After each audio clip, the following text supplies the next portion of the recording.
Welcome to our YouTube channel. इस session में हम अनुच्छेद 23 से आगे कवर करेंगे। 23 से 25 तक हम इस सेशन में कवर करेंगे। जैसा कि पिछले सेशन में बताया गया है कि अनुच्छेद 22 जो है वो गिरफ्तारी और निरोध से संरक्षण की बात करता है, प्रोटेक्शन देता है नागरिकों को। और इसके आगे अनुच्छेद 23 है। अनुच्छेद 23 जो है वो शोषण के विरुद्ध अधिकार देता है कि किसी भी व्यक्ति से जबरदस्ती बिना उसकी मर्जी के कोई काम नहीं करवाया जा सकता। किसी भी व्यक्ति से बेगार नहीं करवाई जा सकती। बेगार जो है कभी कभी ऐसा होता था पुराने टाइम में, जो जमींदार वगैरह थे उनसे अगर कुछ लोग पैसे उधार ले लेते थे तो वो चुका तो पाते नहीं थे, लेकिन उसके बदले में उन्हें मजदूरी करनी पड़ती थी उसके यहाँ बिना पैसे के, तो उसे बेगार कहा जाता था। इस तरह की बहुत सी प्रथाएं जो है वो संचालित थी समाज के अंदर। तो ये एक तरह से आदमी के ऊपर बहुत बड़ा जुल्म था कि थोड़े से पैसों की वजह से उसे जिंदगी भर जो है उनकी गुलामी करनी पड़ती थी।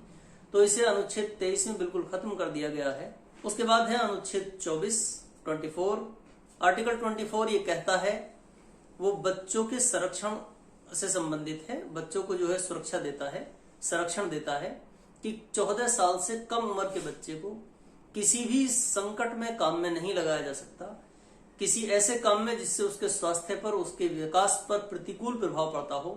मसलन किसी कारखाने में, किसी खान में, किसी रेलवे कंपनी में, किसी और काम में उसे नियोजित नहीं किया जा सकता है।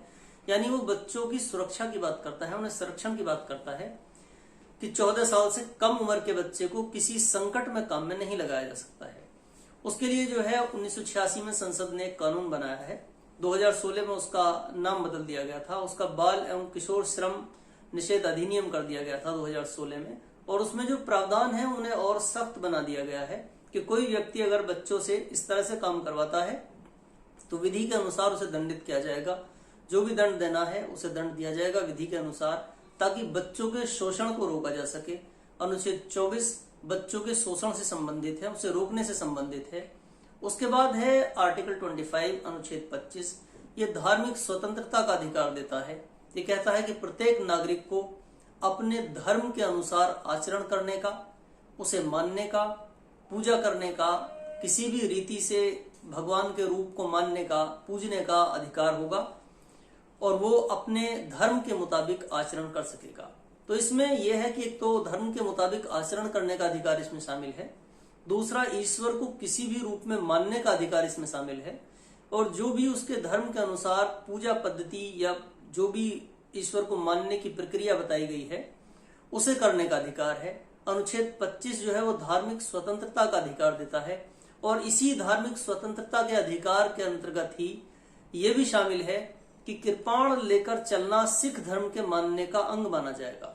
कि अगर सिख लोग हैं जो इनके गुरुद्वारे में ग्रंथी होते हैं, वो छोटा सा चाकू जिसे कृपाण बोलते हैं वो अपने साथ रखते हैं, तो उसे साथ लेकर चलना ही सिखों के धर्म का हिस्सा है।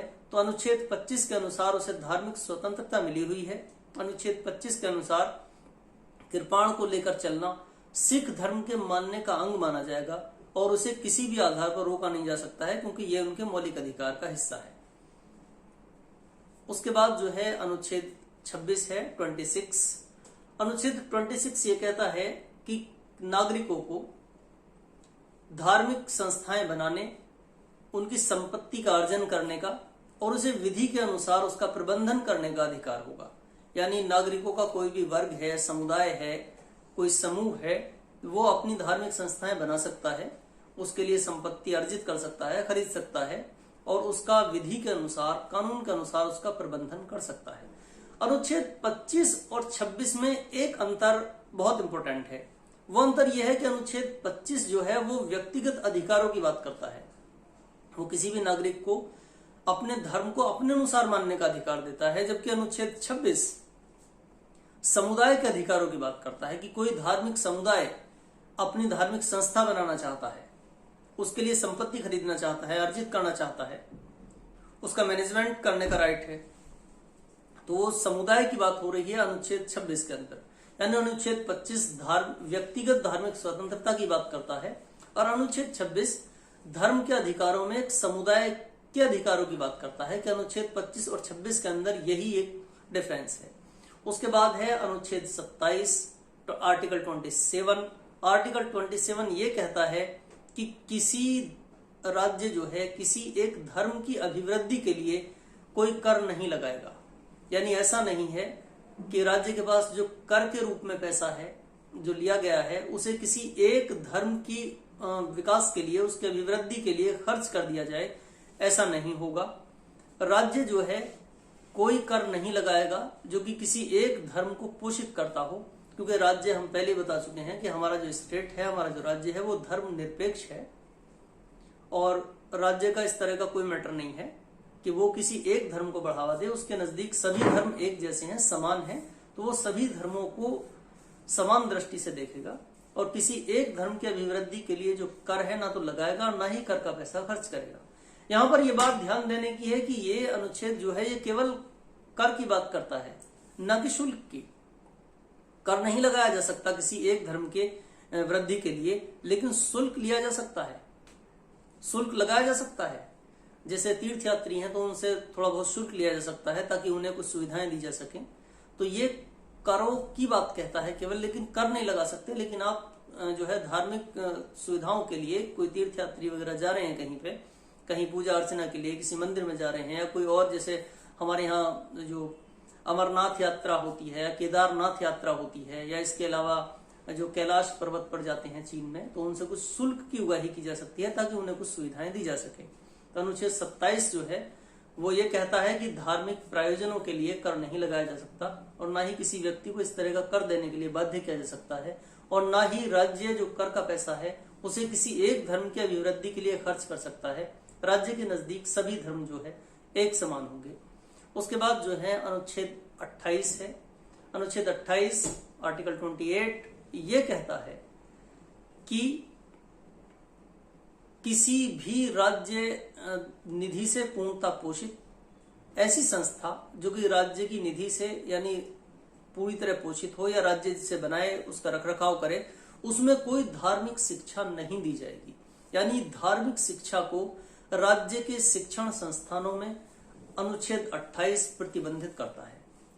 कोई ऐसी संस्था है जो शिक्षा संस्था है, कोई स्कूल है, कोई कॉलेज है या और कोई यूनिवर्सिटी वगैरह है, कोई भी है, वो राज्य ने बनाई है, राज्य उसे चला रहा है और या राज्य की निधि से वो पोषित की जा रही है, तो उसमें धार्मिक शिक्षा नहीं दी जाएगी।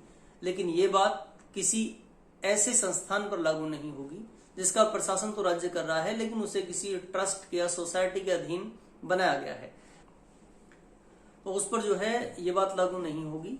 तो इस तरह के संस्थान जो है, तीसरी तरह के संस्थान वो हैं जो कि राज्य से मान्यता लेते हैं लेकिन उन्हें कोई सहायता निधि, उन्हें कोई राशि हासिल नहीं होती, प्राप्त नहीं होती, तो उनमें स्वैच्छिक आधार पर धार्मिक शिक्षा की अनुमति है। यानी पहले तरह की शिक्षाएं जो राज्य बनाता है, राज्य चलाता है, उन्हें पोषित करता है, उनमें धार्मिक शिक्षा पूरी तरह से प्रतिबंधित है।